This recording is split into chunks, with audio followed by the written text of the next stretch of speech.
Hi, early birds. We'll start in 10 seconds.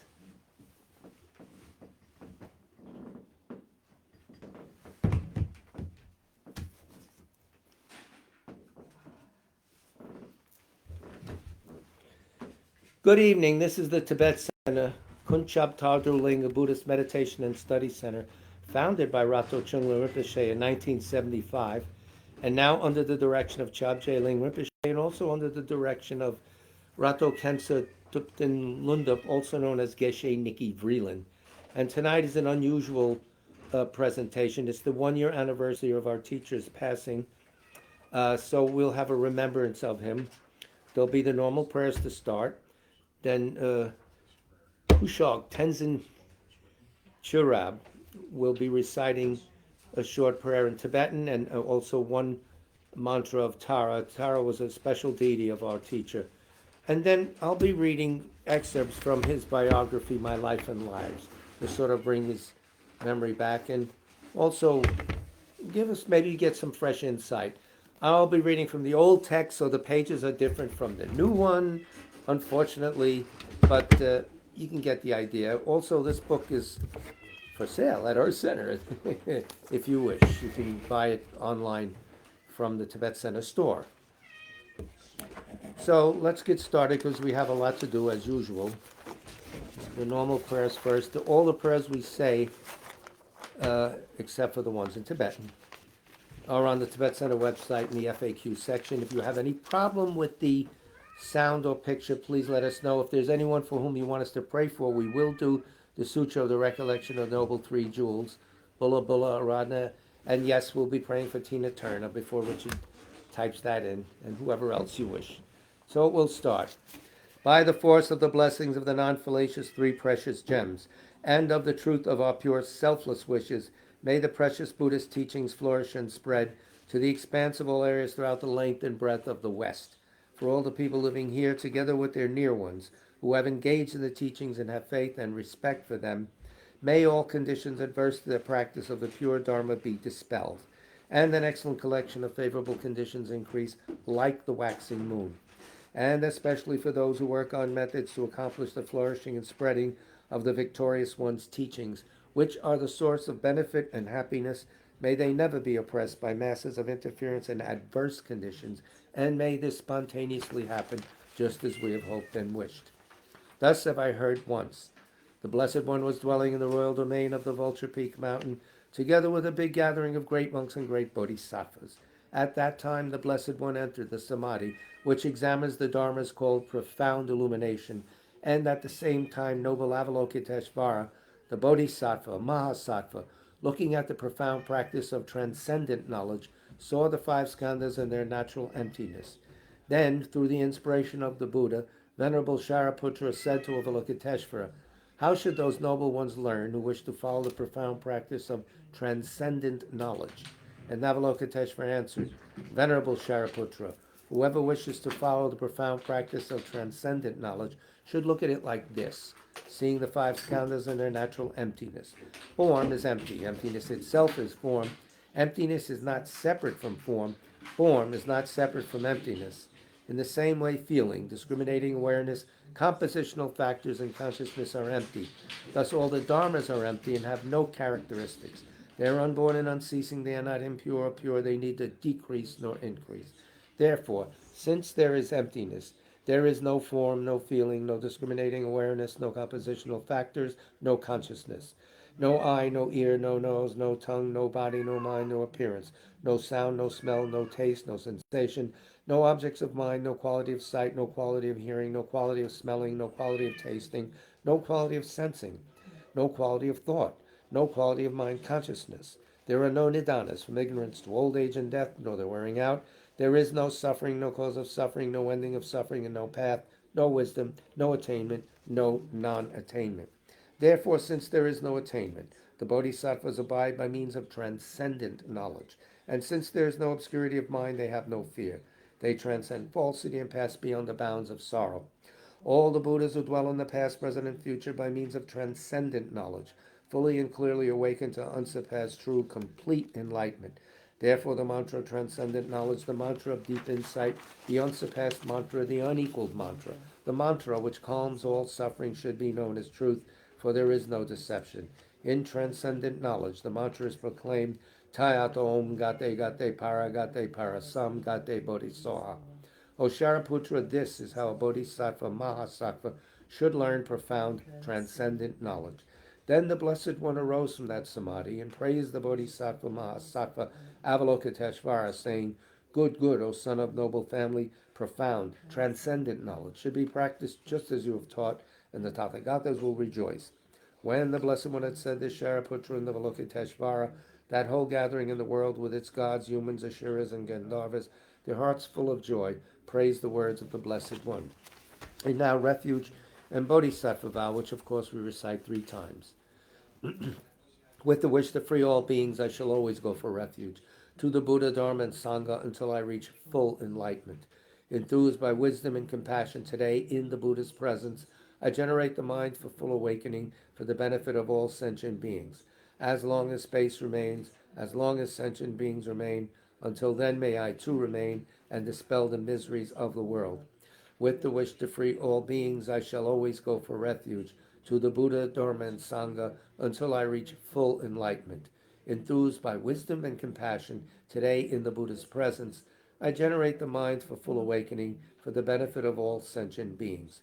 As long as space remains, as long as sentient beings remain, until then may I too remain and dispel the miseries of the world. With the wish to free all beings, I shall always go for refuge to the Buddha, Dharma, Sangha until I reach full enlightenment. Enthused by wisdom and compassion, today, in the Buddha's presence, I generate the mind for full awakening for the benefit of all sentient beings. As long as space remains, as long as sentient beings remain, until then may I too remain and dispel the miseries of the world. May all the pains of living creatures ripen solely upon myself, and through the might of the Bodhisattva Sangha, may all beings experience happiness. May the teachings which are the sole medicine for suffering and the origin of every joy be materially supported and honored and abide for a very long time. I prostrate to Manjagosha, through whose kindness wholesome minds ensue, and I prostrate to my spiritual masters, through whose kindness I develop. And now it's prayer for the swift return, as a cause for the swift return of Rato Khyongla Rinpoche, composed by His Holiness on the website, of course. Where else? Exalted wisdom of all victors gathered in a drop. Soul refuge manifest in the form of the one wearing saffron robes. Guru Lozang Tubuang Dorje Chang, please bear witness here today that our prayers may be fulfilled. We beseech the great torch of doctrine, accomplishing from long ago the vast waves of aspirational prayers, Lord of speech of the victor Losang's teachings, spreading them to the ends of the earth by means of explanation and practice. Though holding the commitment, I will invite all beings to be my guest in unsurpassed great awakening, yet you have withdrawn the activities of the form body that serves the welfare of others. Is that worthy of the supreme among beings, the Bodhisattvas? Though impossible for you till cyclic existence's end to abandon your commitment to liberate all beings, we beseech the new son of Nirmanakaya to swiftly return from the realm of Dharmakaya, brought forth by Bodhicitta, drawn by 7 steeds. I had to keep the cat off the computer. Having reached the far limits of scholarship, religious life, and goodness, please come swiftly as an unrivaled supreme emanation, full holder of the sage's teachings, and wish-fulfilling jewel, return as the glory of Losang Temte. Magnificent truth of the 3 precious jewels, Mahakala, Karma Yama, and Sri Mata Devi, and the ocean of Dharma protectors, may you spontaneously fulfill our wish, the swift blossoming of the reincarnation's fresh moonlight face. So Kushog, Deshu, Sudan Jangronang, Tenzin Churab will now recite prayers in Tibetan fitting to the occasion, and also do a round of Tare Tare Tare Soa. That's Khyongla's main deity, one of his main deities. So Khyongla, I'll be very happy to see you. Thanks so much. Our good friend Tenzin, who never lets us down. Tashidele everyone. So now we're gonna do the quick routine. Rato Khyongla Rinpoche in Tibetan. Kego Ishe Tile Tumbaji, Gome Suza Rubeke Jobo, Lama Losan Tuwa Tuji Jha, Tile Bembo Rubon Bezo, Gagi Wanji Losan Kewek, Shida Rebe Shuda Pewa La Jeme La Rene Dubaye, Tembe Tembe Chumbe Zowa De, Tuga Lome Chinjo Chimboro, Tagu Tindo Nye Tenji, Shindu Zoga Tilo Duwa De, Kijo Zomba Na La Yoda Je, Yoda Ruga Duwa Tanjo Go, Side Bodo Duwa Mesebo, Chugen Yule Tuge Tatu, Yero Jero Yelo Jezo, Kizo Zomba, Bodo Chimbaye, Yomdo Duze Tila Tare, Chure Ishe Zamba Wanyi No, Loza Tembe Mande Unjoren Jesum Gete Zeta, Yunza Kunda Le Shema Zoma, Tenzo Kito Yanto, Da Sheza, Yutu Shefe Tende Lundo, Kewe Shetele Tumba Yin, Gome Tuzore Kechopo, Lama Lozan Toa Tuji Chan, Tunde Member Rebe, Ombu Ngaki Wanje Lozan Kevet, Sheda Rebe Shuda Pewa La Jemelo Rene Dubaye, Tumbe Tumbe Chimbe Zowa De, Tugolo Mechin Chimboro, Tayo Tundo Nijetanji, Shinde Zoge Tule Tuba De, Kijo Zomba Nala Yoda Je, Yoda Tuge Tuve Tamjogo, Side Bodo Tuba Meseba, Chugen Le Tuge Tatu, Yara Churu Yela Jezo, Kizo Zomba Boda Chimbaye, Yonto Tuze Tenla Tare, Churu Ishi Samba Vanjino, Loza Tembe Pante Nijes, Unjoren Jesum Gite Ta, Nyuzo Konta Le Shama Zoma, Tenzo Kito Yanto Da Sheza, Nyuzo Shefe Tende Lundo, Kewe Shetele Tumba, Ome Tuze Rebe Kechopo, Lama Lozan Toa Tuje Cha, Tende Memba Rebe, Ombe Ngaki Wanje Lozan Kevet, Sheda Rebe Chuda Pewa La Jemelo Rene Dubaye, Tembe Tembe Chimbe Zowa De, Tugolo Mechinjo Chimboro, Taga Tundo Nije Tanje She, Shinde Zoge Tule Tuba De, Kijo Zomba Nala Yoda Je, Yoda Tuge Tuve Tamjogo, Side Bodo Tuba Meseba, Chige Le Tuge Tatuge, Nyera Chure Nije La Jezo, Kizo Zomba Boda Chimbai, Yongdo Tuze Tenla Tareve, Chure Ishe Samba Wanje No, Loza Tembe Pate Nije Zo, Kunjo Rinje Sumge Tizet, Yende Konda Le Shema Zoma, Tenzo Kito Yende Da Sheza, Nyudo Shepe Tende Lundo Zo. Okay, now we do Tara mantra. What was that prayer? One round. This one is the quick routine in Tibetan. Yeah, Rato Khyongla Rinpoche. Thank you. Yeah, yeah, I did 3 times, so. Great. Okay, so now we start in the mantra. Om Tare Tudare Turiswa. Om Tare Tudare Turiswa. Om Tare Tudare Turiswa. Om Tare Tudare Turiswa. Om Tare Tudare Turiswa. Om Tare Tudare Turiswa. Om Tare Tudare Turiswa.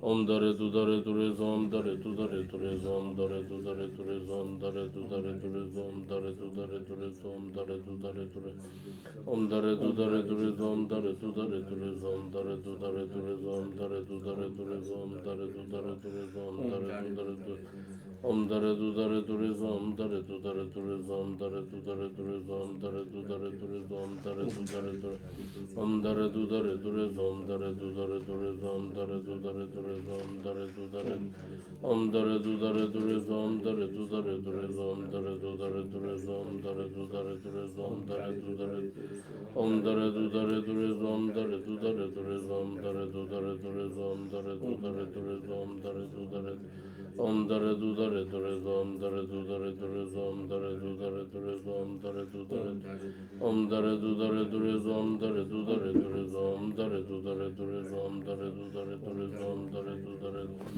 Om Dare Tudare Turism, Dare Tudare Turism, Dare Tudare Turism, Dare Tudare, Om Dare Tudare Turism, Dare Tudare Turism, Dare Tudare Turism, Om Dare Tudare Turism, Dare Tudare Turism, Dare Tudare, Om Dare Tudare Turism, Dare Tudare Turism, Dare Tudare, Om Dare Tudare Turism, Dare Tudare Turism, Ekewa Di Nyudu, Chinze Roma Dugyo Je Dowa Chikyama Lupa Di Sala Gubara Sho. Thank you very much. Thank you. Thank you so much, Thank you. Tenzo. Thank you.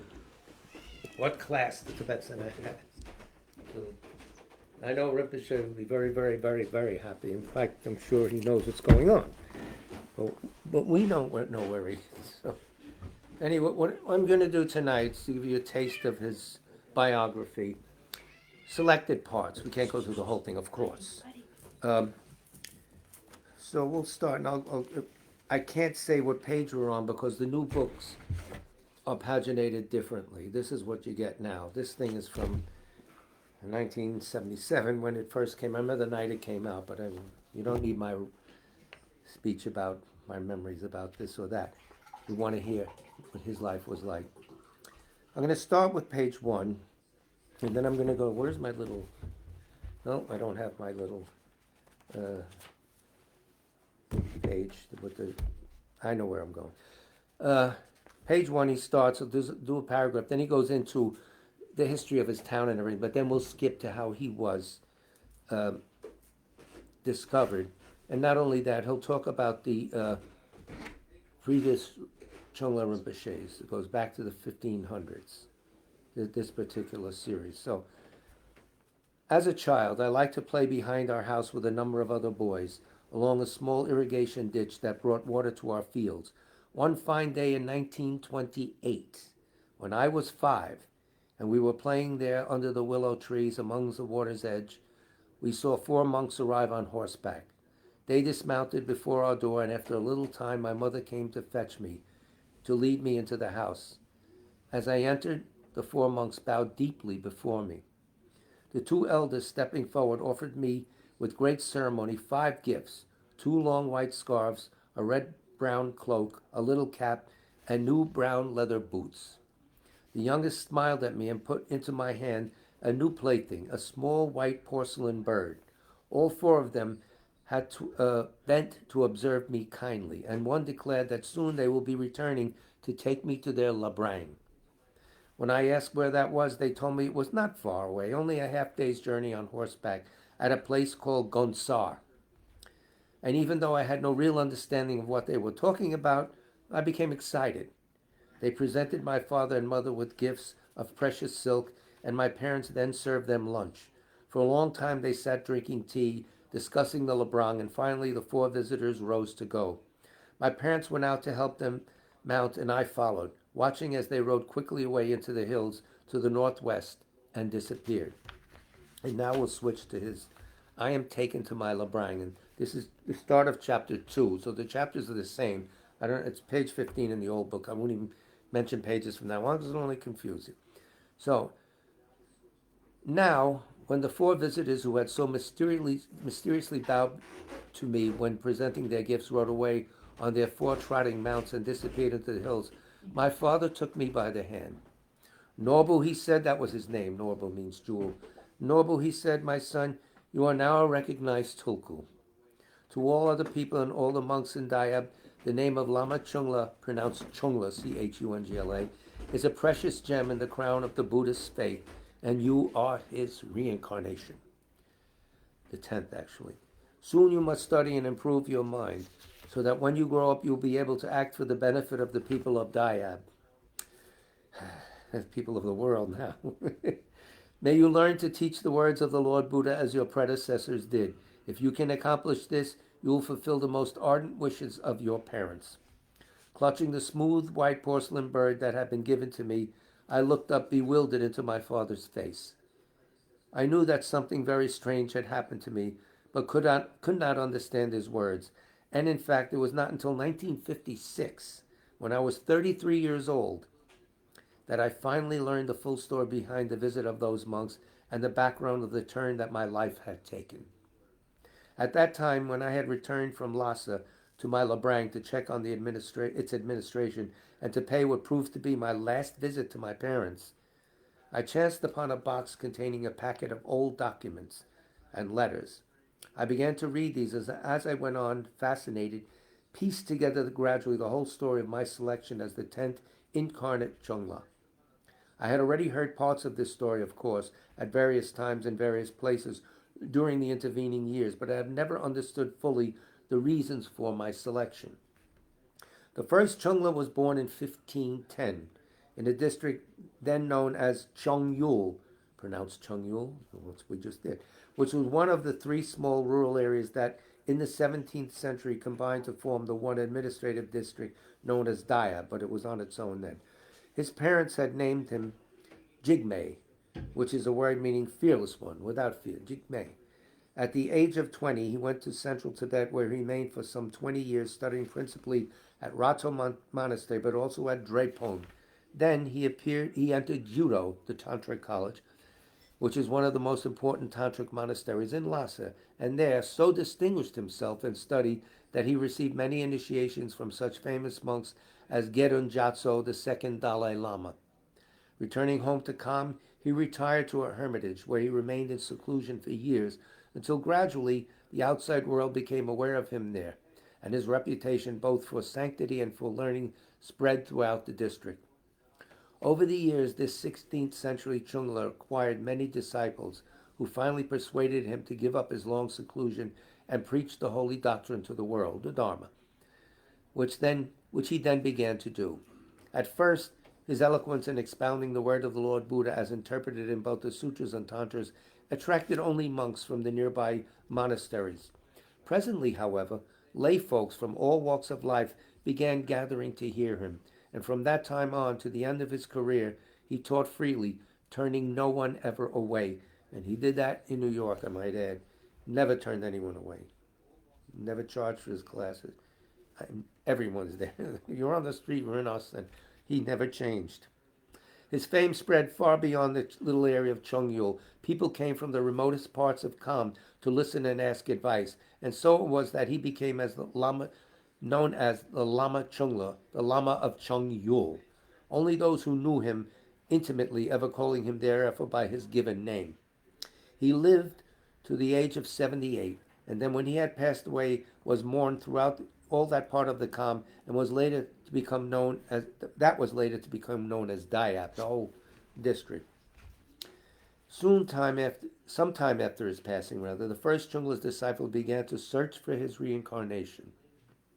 And the child whom they discovered as the second Chungla grew up to be no less illustrious than the first, both in saintliness and in learning. He founded the Kato Gompa monastery and built also the Labrang in which I was, centuries later, to be raised.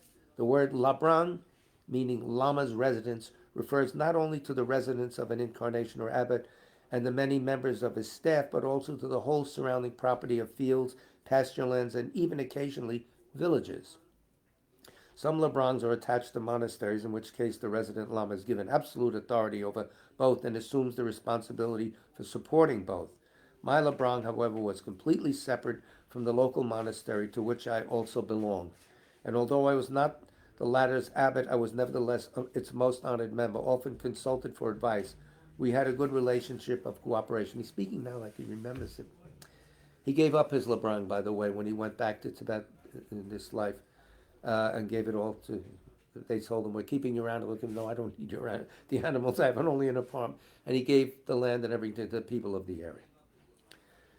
So continuing here, the ninth Chungla, my immediate predecessor, this is interesting, was born in a village only 2 days' journey from my family home in Ophir. He was distinguished for his high scholarship and eloquence in the teaching of Buddhist doctrine. In accord with customs, he was sent when very young to study in central Tibet, but he remained there only 3 years and so did not receive there his Geshe, Doctor of Divinity degree. Instead, he returned to the Kham and in the Dugugan Monastery in the Chamdo district continued his studies under one of the most learned scholars in eastern Tibet, the distinguished Gyara Rinpoche, Gyara, Gyara Rinpoche. I don't know if I'm pronouncing it right. The middle years of his life, the ninth Chungla devoted to teaching, and his later years assuming new responsibilities. He became the supreme abbot of all the monasteries in Daya, which placed him in absolute charge of no less than 50 institutions. After his passing, his administrator held gift ceremonies for all the monks in the district, without regard to rank, asking all to pray for the fulfillment of the departed Lama's wish that his reincarnation should soon be discovered.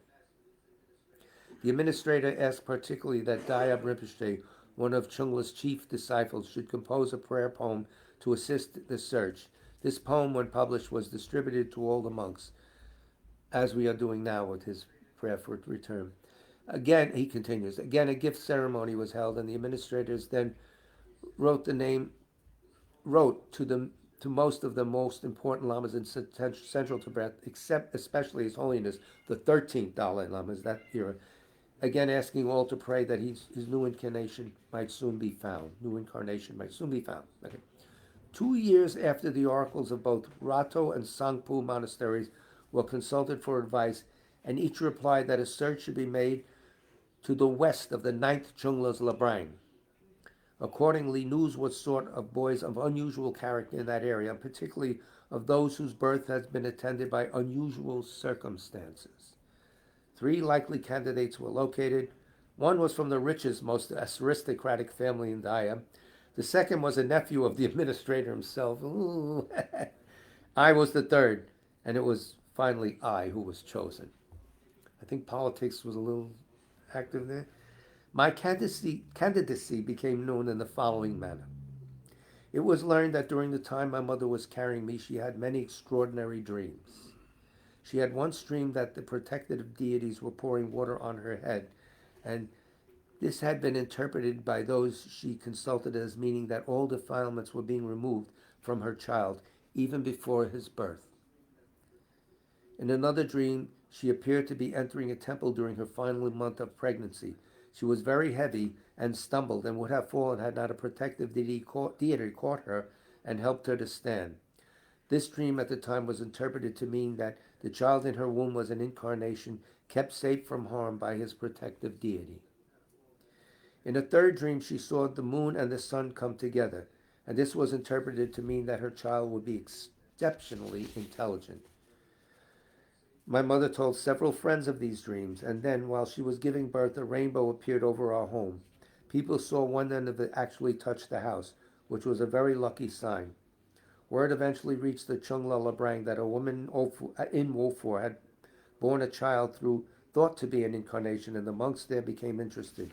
For when the ninth Khyongla had been cremated, smoke from his pyre had drifted westward, which meant that the next incarnation would be found in that direction. A messenger was sent to obtain more information, and he wrote down the names of my parents, my own name, and various facts about our family. I was then about 2 years old. So active work was done when he was about 2 years old.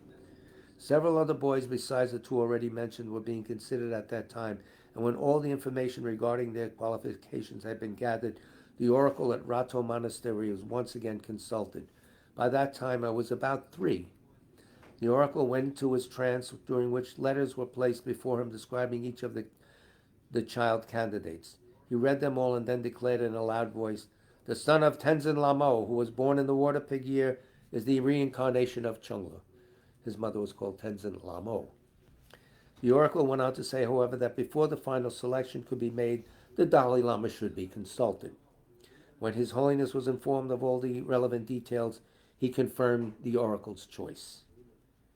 For a full year following the visit of the 4 monks to our home, I continued to lead a child's life and seldom thought about what had happened.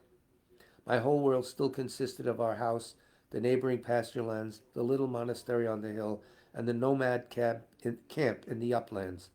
I knew in a vague but effective way that my life was destined to be different from those of the other children, and that this had something to do with religion. Also, I knew that I was soon to be taken away, but I did not grasp what that really meant. Remember, he's 3 years old, 4 years old. One day I went into our shrine room, and Tundup Chopel playfully held me up to me his closed fist. "What am I holding?" he asked. And since he often gave me sweets, I said, "Candy." He asked me what the color was, red or white. "It's red," I said, and opening his hand, he exclaimed jokingly, "Noble, you're right. It seems you really are an incarnation." Next time I saw him, he did the same thing, and again I guessed red. But he opened an empty fist and laughing and teased, "Now I'm not so sure that you're an incarnation." Another day he told me that if I was a real incarnation, I should soon have to begin meditating. "Please," I begged, "tell me how." He sat down in the lotus posture, showing me how to cross my legs, placed his hands in the Buddha position, and gazed at the end of his nose. I sat down beside him, trying to imitate his gestures, and when I had succeeding in pulling my feet up to my thighs, he laughed in his good-natured way and passed me a handful of red candies. When I later told my friends about this, they thought it was a clever way to get sweets. And so the next day they came in with me. We all sat down solemnly, assuming lotus posture, then looked expectantly at the old monk. "Other people," he said, "meditate to attain Buddhahood, but you boys are imitating us only to win sweets," and he chased us out. There's always a lesson in every story he tells. I was having a wonderful childhood, but the time was fast approaching when the monks would arrive to take me away to the Labrang that would thereafter become my home. The year, in fact, passed very quickly. There were signs already of spring, and soon it would be summer. My 6th birthday would come July 4th. This is a guesstimation. Others say it's August 4th, others say June 4th. We don't know. What's the difference? Their calendar is different. And although we did not celebrate birthdays, the event that year had special meaning. The administrator of the Labrang and the treasurer of Kato Gompa Monastery had consulted an astrologer to ascertain the most auspicious day on which to take me away. The astrologer had chosen my birthday, and so it was that immediately after sunrise, on the day that I became 6 years old, the treasurer of both the monastery and the Labrang arrived on horseback at our home. They presented me with new silk garments in which the administrator of the Labrang, a man named Dongye, Dongye, dressed me. I was greatly pleased with my new appearance. The two then conducted me into our chapel, and I was asked to sit down on some cushions that had been specially placed there for me. The old chaplain, my parents, and my grandparents were present, together with many of our neighbors who had come voluntarily to present me with scarves. The little ceremony finished, we all took a short rest, and then, with due form, set out on horseback for the Labrang that was to be my new home. The two monks, my father, mother, and one man from each of the village families close to us, all in festive attire. It was the first time I had ever ridden a horse alone, but there was a wooden frame around the brocade-covered saddle to which I was able to hold. There was also a man to lead the horse, which was decorated beautifully with tassels, and I was so pleased that I was not at all afraid. As this procession moved through our gate, we saw that the roofs of all the village houses had been decorated with flags. Juniper boughs were being burned in the incense chimneys around the main entrance doors, and the entire population of Ofo was gathered in front of our portal. My two favorite playmates were standing near, and when I begged to take them along, my parents explained that they could not come with me now, but would be allowed to visit later. The boys cried a little, but understood in the end that they had to stay at home, and off we all rode. He's going to talk about arriving there and everything. We won't go into that too much because it's very sweet.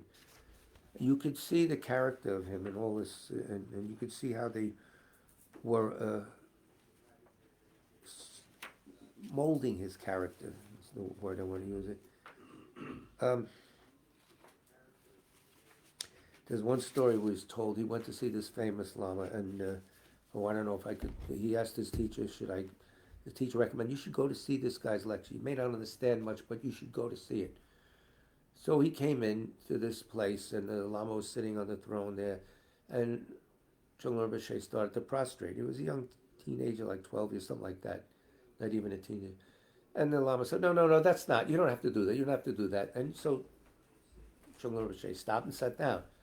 And then the lama on the throne said, look at this. He comes in here, and he doesn't know how to greet a lama properly. He doesn't know how to attend the teachings properly. He doesn't know. He got the message. He stood up and did 3 prostrations, then sat down, and the class began. It's the way they act sometimes. Why the lama did that, I don't know. Get rid of obstacles.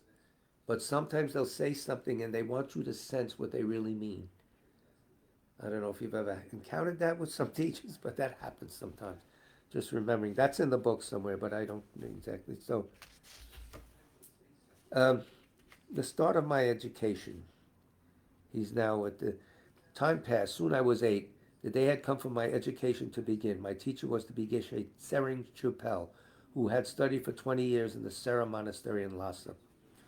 On a suitable day, therefore, 2 messages were sent to accompany the Geshe to the Labrang. This is the start of chapter 3, by the way. Page here is 24. It's a different page in the other book. Start of chapter 3 will orient you. His arrival was attended by all, the Geshe from the Labrang.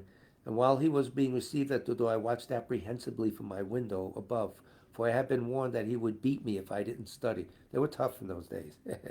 No child abuse statutes there. But when Dongye appeared with Geshe Tsering Chapel, I was suddenly very happy. The Geshe's face was glowing, and he seemed to me a man of great kindness. From that moment I knew that he would never beat me, and I was no longer afraid. My new teacher presented me with a scarf and with a book about Tsongkhapa, the founder of the Gelugpa sect, and then spoke to me gently. Khyongla, you are not to be merely my pupil.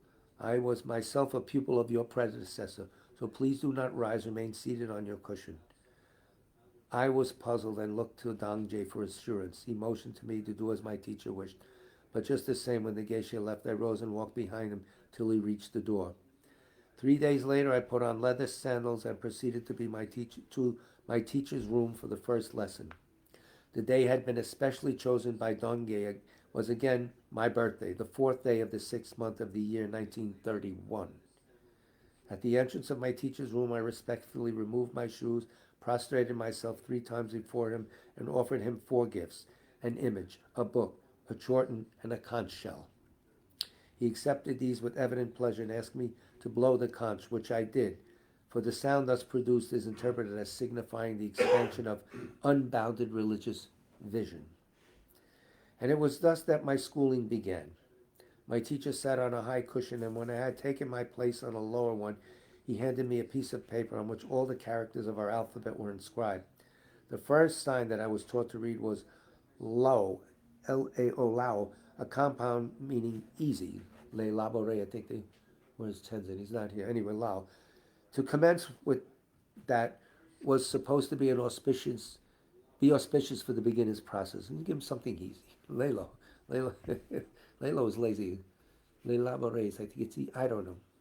Anyway, I was taught to recognize its elements and required to pronounce each of these 3 times. It's a compound letter, so there's the valve and the hook thing underneath. Anyway, I was not yet to be taught writing, only recognition and pronunciation. The lesson was brief, and it was over. My teacher gave Dongye his impression of his pupil. I am happy to say that Khyongla appears to be intelligent, he said. He is quick to grasp and eager to learn. I returned to my room, where I spent the rest of the day practicing pronunciation. I was excited about my new studies and worked very hard. At my second lesson next morning, I was asked to repeat what I had learned and immediately did so. The difficulty, however, lay in recognizing the elements of the signs individually and out of sequence. With a wooden pointer, my teacher outlined the elements of the letters on the cover of a book, and this helped me to see which part of each represented the consonant and which the vowel. When that more difficult lesson was over, I again returned to my room to study, but with the help now of a pointer. This elementary exercise, with a constant sounding of the syllables, was continued for the next 3 days. They are big on reciting out loud. They are big on memorizing by reciting out loud. To this day, if Nikki showed videos of the monks, they're all reading texts and yapping out loud, trying to memorize out loud. So that's their technique of education. So the following lessons were still more difficult, for they dealt with the compound letters. I now had to devote 2 hours to my lessons every morning and 2 in the afternoon, with increasing periods of study in my room. What had begun as a game became work. Welcome to life, kid. And I soon lost my enthusiasm for learning, often having to be persuaded to go on. Indeed, sometimes my teacher even slapped me, for I had failed to study at all. For my slate, I was given a wooden tablet known as Jiangxing, along with a small bag of chalk dust with which to dust its surface, and I guess you write with your finger. Later on, I was taught to write with a fine bamboo pen and a brown ink made from wheat fried until burnt and then mixed with water. A deep groove about an inch long had to be cut into one end of the bamboo, through which the brown ink easily flowed. I was to write my letters first in the chalk on the tablet, good and large, and then smaller, trying to keep each sign clean and well formed. You see the gradual technique they're using to discipline not only eye, hand, but also the mind. Only after that task had been mastered was I given paper and a bamboo pen with which to write in ink the letters I had practiced on the tablet. I was to write them a line at a time, folding the paper each time in a narrow strip to keep the line perfectly straight. When I was not using my pen, I felt very sophisticated carrying it, as Dongye carried his, behind my ear. And I know throughout life his handwriting was perfect. He could even write on a flat surface like that. Never wavered, no matter how old he got. And it was just like it was typeset. So that training obviously paid off. He continues, I gradually come to feel at home in the Brang, making friends not only with the monks but also with the members of the 40 or so neighboring village families, most of whom were farmers. My two little friends from Ophir and our preceptor's two young nephews were of about the same age as myself, and when my classes ended, we would play together for hours, caring nothing for anything else. I could also invite children from outside the Lebrang to visit my room or to join us in the courtyard playing our games out there. On one occasion, one of my friends somehow got hold of a bow and arrow, which he happily displayed to us, demonstrating his skill. We all gathered around, curious, each waiting his turn to shoot. It chanced that his first target was a bird, and the first arrow felled it. We all shouted excitedly, and my teacher, hearing the noise, ran out to see what we were doing. He plucked the arrow from the dying bird and recited some hymns in its ear, calling on the name of the Lord Buddha. We all stood silent and astonished, for we had never thought that the bird would die. We were interested simply in sport and had failed to foresee the result. Geshe Sering Chopel roundly reproached my friend, told him to return the bow and arrow, and warned us against playing such games. Life, he said, should be protected, and especially, as he looked at me, by an incarnation. We all must, he said, respect the laws of religion. I hung my head in shame. So we'll switch now to something more. I don't see how much time we have. We're always under time constraints. I'm not going to talk about his exit from Lhasa, because we did that at a previous time when he passed. The hard times he had.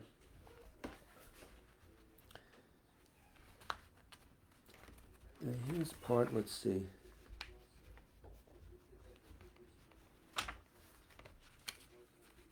One morning, this is one. Well, can't give you the page because it's called "Between Two Worlds," the chapter title.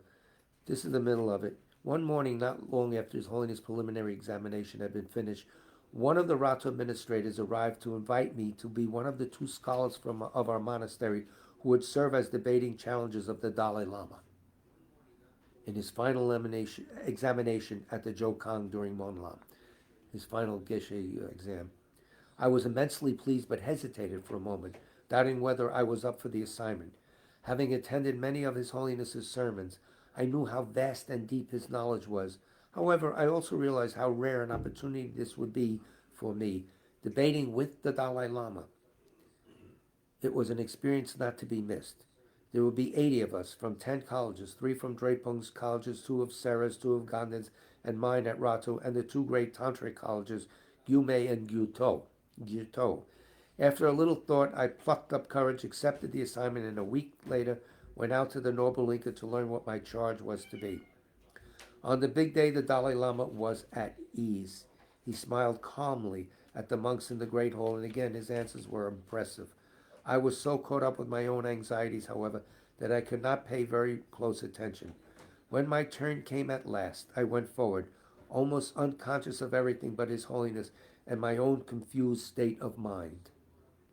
Striving to have a steady voice, I asked how meditation draws together all the Mahayana paths. This was a question that had always been most difficult for us all, and was also one of the most profound. The Dalai Lama, however, did not hesitate. He responded immediately, clarified his points, which made me more uncertain of myself than other. It confirmed my faith in him, however. The ease and clarity of his answer revealed to me unquestionably his innate knowledge of the truth. For half an hour, our thrilling interchange continued. Half hour. Until the senior tutor, my good friend Ling Rinpoche, raised his hand and I returned to my place, exceedingly joyful and relieved. I could now sit back and enjoy myself. At the end of that splendid afternoon, His Holiness was as cheerful and fresh as he had been at the beginning. Long white scarves were presented to us all, and a multitude of people dispersed. I returned for the evening event, which went on from 5 until 10, and the talk that I heard among all of the most important scholars present was entirely in praise of the Dalai Lama. We have devoted our lives, they were saying, to the study of the doctrine. His Holiness is young and has many responsibilities that keep him from his studies. He receives visitors, gives lectures, travels to India and China, and is now deeply involved in this situation with the communists. Yet he was able to answer every one of our questions correctly and with clarity, precision, and even elegance. For an ordinary man to have responded that way would have been impossible. We are convinced the general verdict that he is truly the incarnation of Chenrezig. When I told the scholars I met in Europe as His Holiness' performance, many refused to believe me. They pointed out that in his autobiography, he states himself that temporal affairs had made it impossible for him to pursue his studies properly, in a way that those great saints of the past, whose entire lives had been devoted to the search for spiritual knowledge and enlightenment. I would reply, but to no offense, that he had said that simply because it is our custom in the Gelugpa and Kadampa sects not to write or talk about our own attainments, but to celebrate only those of others. We are to speak of our own qualifications only when the information contributes to the advancement of others or of the doctrine. For true knowledge can be attained only when sought for its own sake, not for the gaining of wealth, power, or renown. And I knew that the young Dalai Lama had grasped that true knowledge. There's a big point here because your mind is blocked from the subtleties of all the truth. If your motivation is power, reputation, cash, whatever.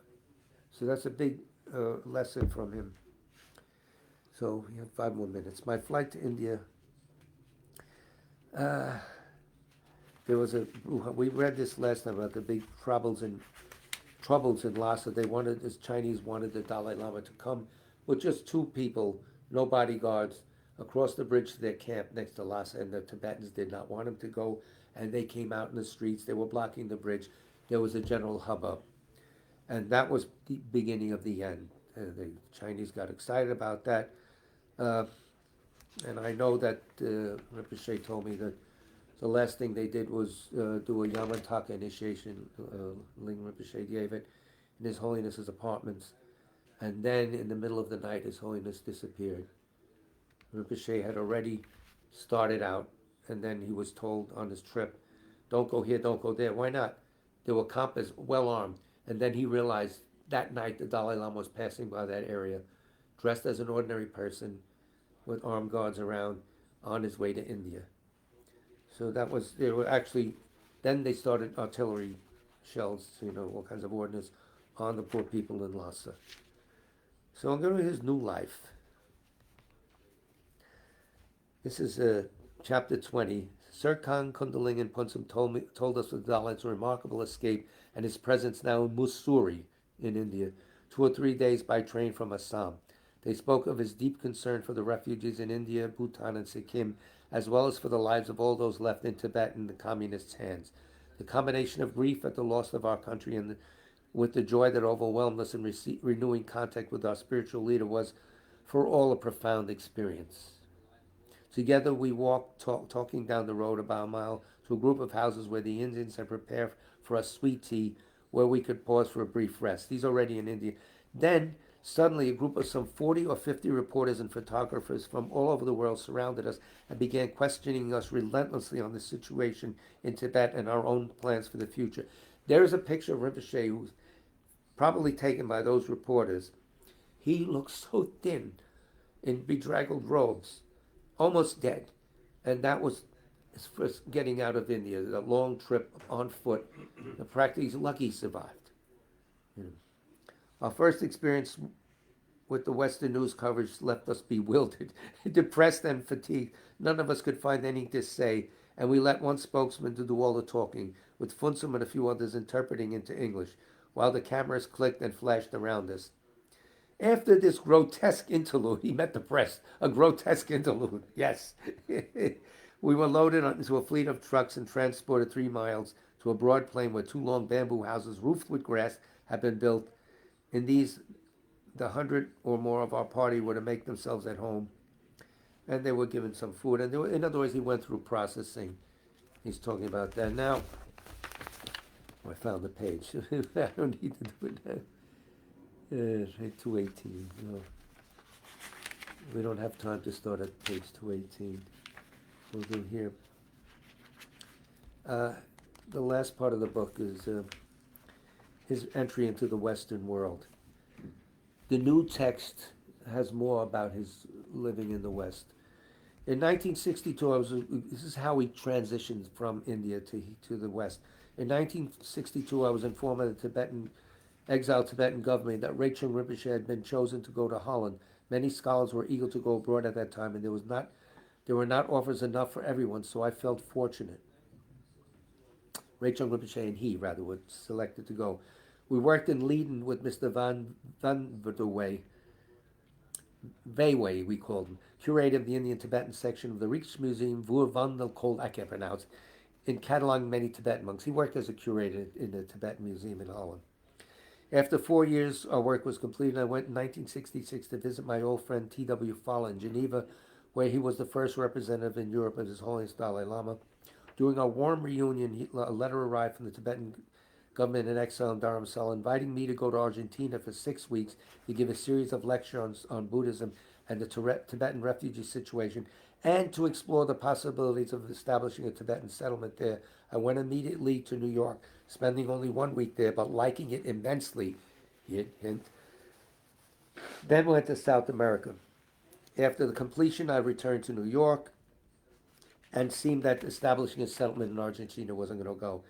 For some months, I looked for a job in New York, and aided by T.T. Lucia, former Tibetan foreign minister, now representative of His Holiness the Dalai Lama in New York. Also, I was able to spend some time with Geshe Irfa Larampa, whom I remember. He was sort of blind at the time I met him.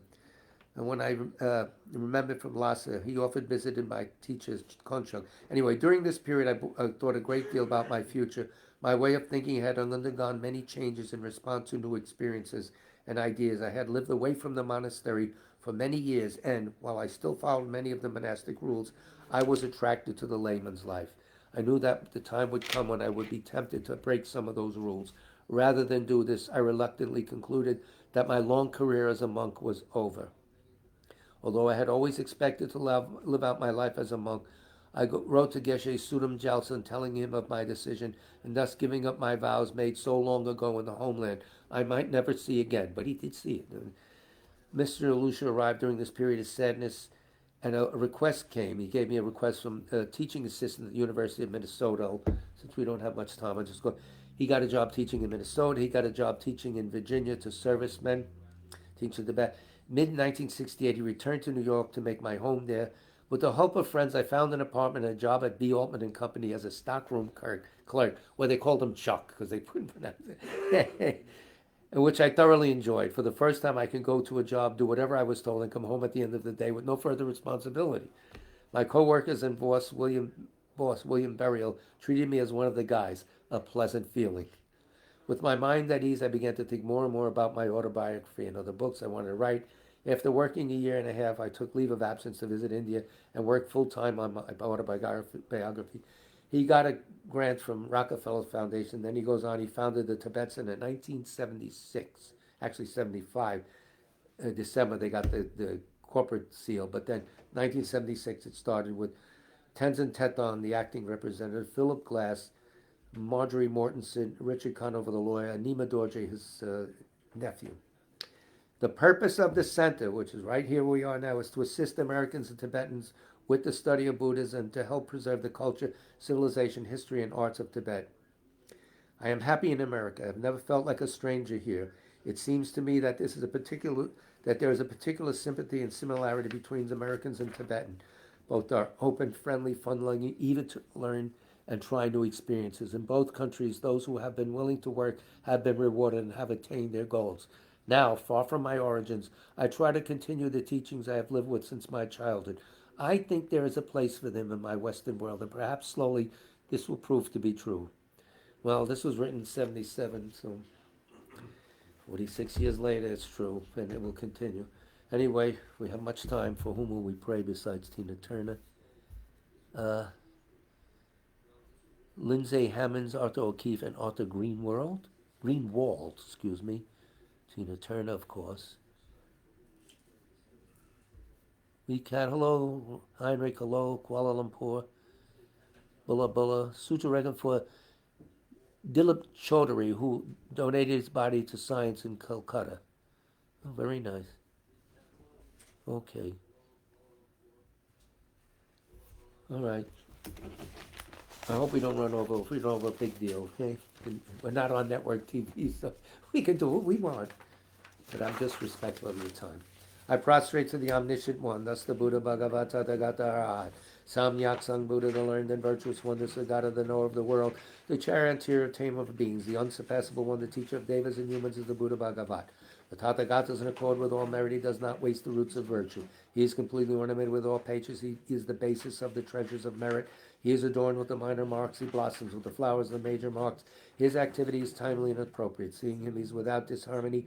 He brings true joy to those along with faith. His knowledge cannot be overpowered. His strengths cannot be challenged.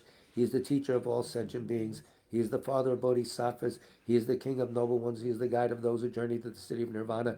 He possesses immeasurable wisdom. He possesses inconceivable confidence. His speech is completely pure. His melody is pleasing. One never has enough of singing. His form is incomparable. He's not stained by the realm of desire. He's not stained by the realm of form. He's not affected by the formless realm. He's completely liberated from suffering. He's completely and utterly liberated from the skandhas. He is not possessed with dhatus. His ayatanas are controlled. He has completely cut the knots. He is completely liberated from extreme torment. He is liberated from craving. He has crossed over the river. He is perfected in all the wisdoms. He abides in the wisdom of the Buddha Bhagavats, who rise in the past, present, and future. He does not abide in nirvana. He abides in the ultimate perfection. He dwells on the bhumi where he sees all sentient beings. All these are the perfect virtues of the greatness of the Buddha Bhagavat.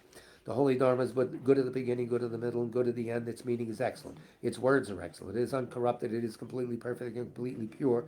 It completely purifies. The Bhagavat teaches the Dharma well. It brings complete vision. It is free from sickness. It is always timely. It directs one further. Seeing it fulfills one's purpose. It brings discriminating insight for the wise. The Dharma, which was taught by the Bhagavat, is revealed properly in the Vinaya. It is renunciation. It causes one to arrive at perfect enlightenment. It is without contradiction. It is pithy. It is trustworthy, and puts an end to the journey.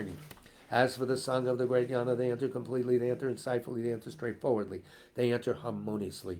They are worthy of veneration with joined palms, they are worthy of receiving prostration, they are a field of glorious merit, they are completely capable of receiving all gifts, they are an object of generosity, they are a great object of complete generosity. The protector who possesses great kindness, the omniscient teacher, the basis of oceans of merit and virtue, I prostrate to the Tathagata. Pure, the cause of freedom from passion, virtuous, liberating from the lower realms, this alone is the supreme, ultimate truth. I prostrate to the Dharma, which is peace. Having been liberated, they show the path of liberation. They are fully dedicated to the disciplines. They are a holy field of merit and possess virtue. I prostrate to the Sangha. I prostrate to the Buddha, the leader. I prostrate to the Dharma, the protector. I prostrate to the Sangha, the community. I prostrate respectfully and always to these three. The Buddha's virtues are inconceivable. The Dharma's virtues are inconceivable. The Sangha's virtues are inconceivable. Having faith in these inconceivables, therefore the fruitions are inconceivable. May they be born in a completely pure realm. It's only my phone that fell for the 5,000th time of its life. Don't worry about it. Prayer for the flourishing. It's on the website. Though he's the father, producer of all conquerors, as a conqueror's son, he produced the thought of upholding the conqueror's dharma in infinite worlds through this truth. May the conqueror Losang's teachings flourish. Whenever you're in the presence of Buddha Indraketa, made his vow, the conqueror and his offspring praised his powerful courage. Through this truth, may the conqueror Losang's teachings flourish. That the lineage of pure view and conduct might spread. He offered a white crystal rosary to the sage who gave him a conch and prophesied. Through this truth, may the conqueror Losang's teachings flourish. His pure view free of eternity or destruction, his pure meditation cleanse of dark fading and fog, his pure conduct practice according to the conqueror's orders, may the conqueror Losang's teachings flourish. Learn, since he extensively sought out learning reverent, rightly applying it to himself, good, dedicating all for beings and the doctrine, may the conqueror Losang's teachings flourish. Through being sure that all scripture is definitive and interpretable without contradiction, advice for one person's practice, he stopped all misconduct. May the conqueror Losang's teachings flourish. Listening to explanation of the three Pitakas, realized teachings, practice of the three trainings, his skilled and accomplished life story is amazing. May the conqueror Losang's teachings flourish. Outwardly calmed and subdued by the hearer's conduct, inwardly trusting in the two stages practice, he allied without clash the good paths of Sutra and Tantra. May the conqueror Losang's teachings flourish. Combining voidness explained as the causal vehicle with great bliss achieved by method, the effect vehicle, hard essence of 80,000 Dharma bundles. May the conqueror Losang's teachings flourish. By the power of the ocean of oath-bound doctrine protectors, like the main guardians of the three beings past, the PEDs, the quick-acting Lord, Vaishravana, Karmayama, may the conqueror Losang's teachings flourish. In short, by the last and glorious Guru's life, by the earth being full of good, learned, reverend holders of the teaching, and by the increase of power of its patrons, may the conqueror Losang's teachings flourish. 8 verses on training the mind. With the determination to accomplish the highest welfare of all sentient beings who surpass even a wish-granting jewel, I will learn to hold them supremely dear. Whenever I associate with others, I will learn to think of myself as the lowest amongst all, and respectfully hold others to be supreme from the very depths of my heart. In all actions, I will learn to search into my mind that as soon as a disturbing emotion arises, endangering myself and others, I will firmly face and avert it. I will learn to cherish ill-natured beings and those oppressed by strong misdeeds and sufferings, as if I had found a precious treasure difficult to find. When others out of jealousy treat me badly with abuse, slander, and so on, I will learn to take all loss and offer the victory to them. When the one whom I benefit with great hope unreasonably hurts me very badly, I will learn to view that person as an excellent spiritual guide. In short, I will learn to offer to everyone without exception all help and happiness directly and indirectly and respectfully, take upon myself all harm and suffering of my mothers. I will learn to keep all these practices undefiled by the stains of the eight worldly concerns, and by understanding all phenomena as like illusions, be released from the bondage of attachment. So we dedicate this to the quick reappearance of Rato Rinpoche, who gave us, for me anyway, anything I got today. So big love to all of you. Next class will be next Monday night at 7 o'clock.